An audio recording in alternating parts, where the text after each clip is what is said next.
કે lack of tolerance and lack of acceptance. સહન કરવાની કોઈની વૃત્તિ નથી, ઝીરો થઈ ગઈ છે. સહન કોઈને નથી કરવું.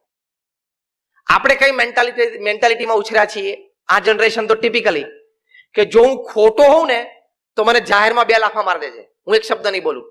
પણ જો હું સાચો હોઈશ ને તો હું 2 ના ખડાડી દે, થોડીક જ જગ્યા બાકી હોય, આટલું સહન નહીં કરું. એવી મેન્ટાલિટીથી આપણે ઉછર્યા છીએ. હા કે ના? હું ખોટો હોઉં તો મને જાહેરમાં 2 લાફા મારી દેજે. સજ્જન હોય એકદમ પાછો. પણ હું સાચો હોઈશ ને હું જરાય સહન નહીં કર્યું. એ મેન્ટાલિટી ખોટી છે. સાચા હોય ને તો પણ મોટાની મર્યાદા રાખવા માટે સહન કરી લેવું પડે. એ સમયે તો કંઈ બોલાય જ નહીં.